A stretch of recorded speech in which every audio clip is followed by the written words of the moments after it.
All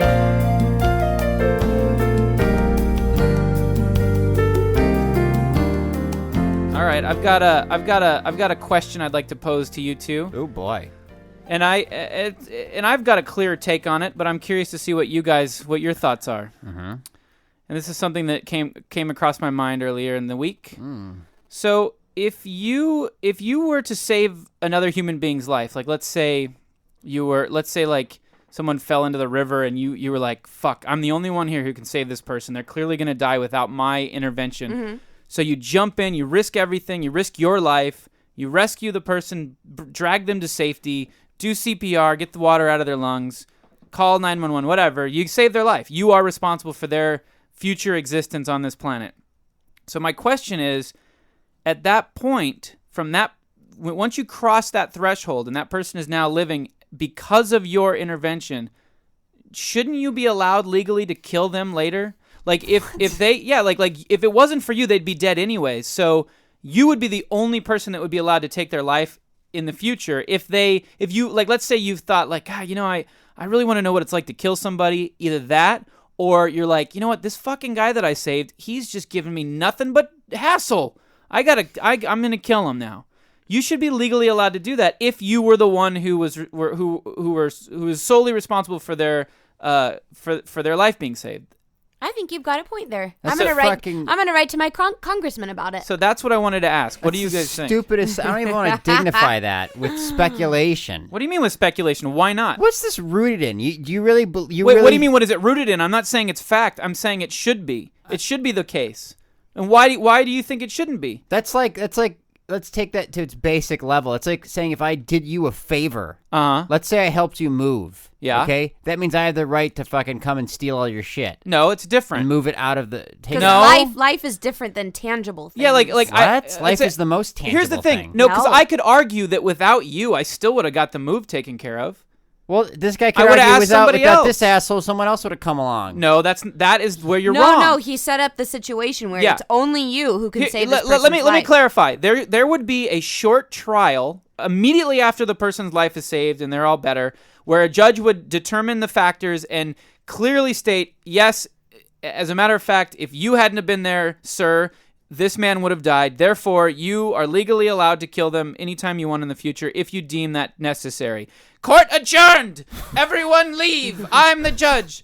So then that answers your question because let's say the judge said, well, there was another gentleman there, perfectly able and healthy enough to save him. I'm sorry, sir, but technically you might not be the only one. There could have been another outcome. You can't kill this man in the future. What kind of fucked up, weird Alice in Wonderland world does this take place in? It takes place in a world where it takes place. I'm not. Who cares where? I just want to know why isn't that the rule? Because I'm listening to this thing you're proposing and I'm going, okay, where's this going? And then it just goes in the most retarded version. Murder. First of all, so why wouldn't this guy just kill you first? Well, that's a the guy's chance drowning, you take. Dum-dum. No, not dum-dum. After the trial, why wouldn't you go, well, fuck, if this guy's legally allowed to kill me anytime he wants, I'll fucking take him out first. Because if he did, he would go to jail for the rest of his life. Oh, so he's not, the judge specifically says, you can kill the man you saved, but the man who saved you can't kill you. Why would it be okay for the man whose life was saved by you, why would it be okay for him to then kill you? You saved his life. If it wasn't for you, he would have never had the opportunity to kill you. That's absurd. There's no way that would be legal. I'm getting angry. How is this there's nothing to explain this, Jackie. Jackie, I mean, please. I know it's supposed to be interesting. Back me up. Maybe funny, this but I don't sounds like get it. maybe an upgraded Hammurabi's code, or kind of like eye for an eye type of thing, biblical stuff, that kind of. So I think it's a pretty good rule. Thank you. But maybe code? maybe not for parents though. Parents and children. Oh, Maybe no, that no. should be like no. You know. It's Well, only for strangers. Parents you can't know the person, right? No. Because then you could argue. I like the power of that. Well, here's the thing. You never know when you're going to get it. If you're the person who was saved, you got to spend the rest of your life now thinking, when is that motherfucker going to come back to kill me? If you were someone who would bother to save someone else's life, why would you then want to ever kill them? For the power. Also, that statement just makes me feel even more passionate about why this should be in place. Mm-hmm. Because you're right. Why would you want to kill someone if you were the type of person to save them? You'd have to have a pretty goddamn good reason, wouldn't you? Therefore, you should be allowed to kill the person. If you're such a humanitarian that you would risk your life to save someone else, you'd have to really have a good reason to want to kill them later. Yeah. Therefore, you should be legally allowed to do so. Well, then does the judge get to hear you? Is there any trial afterwards? The judge goes, well, let me make sure there's a good enough reason. Here's what happens. The judge gets a note passed to him. Richard Smith was killed today. Is there going to be a trial? No, Judge. He was saved by the murderer previously to the murder. Oh, okay. Oh, well, then why are you wasting my time? Yeah, get out of here, Smitty. You know the law. What are you doing in here? I'm trying to judge a court. This is absurd. I'm in the middle of a court. Anyways, back to where we were.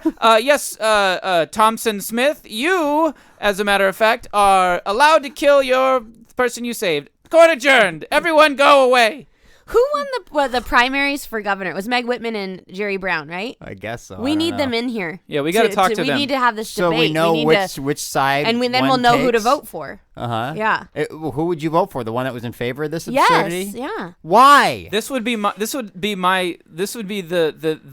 part of their platform that would really sway me, no matter what else they believe in. I'd go around looking for people to save. That's what I would do. Intentionally look for who can I rescue? Who can I save today? Wouldn't that be neat? And imagine if now we're creating a society where I have a scenario for you. Then is the Red Cross then allowed after they go to the third world or to Hurricane Katrina stricken places to go and then they can come back and genocide these motherfuckers? Well, I've got one even better. That's the logic? I've got one even better for you. Firefighters, house is burning. They go in, rescue the fat lady and her 2 cats.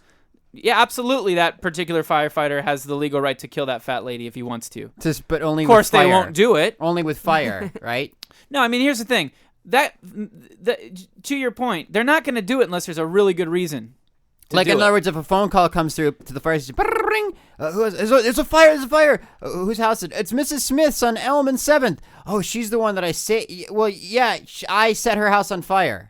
That's why it's burning right now. That would be kind of interesting if you could only murder them in the way in which you save them. No, if they were drowning, then you drown them. No, that's like Minority Report shit. Yeah. This is just here's the thing. You can't burn a home down. Okay, fine. In that case, in that scenario, you would be prosecuted for arson and trespassing, but not for the murder of the lady. Do you see what I'm saying? Mm-hmm. So you're saying the judge would say, "Hear ye, throw it out of court. We're here to discuss the arson and trespassing charges weighed upon Mr. Jerry Michaels." What about the murder of an innocent woman? Oh no. Tom, that's he saved that lady a couple months ago. It's fine. That's kosher. Oh, I didn't see that there. Okay. Yeah. Anyway, case dismissed. Who wants to eat shit?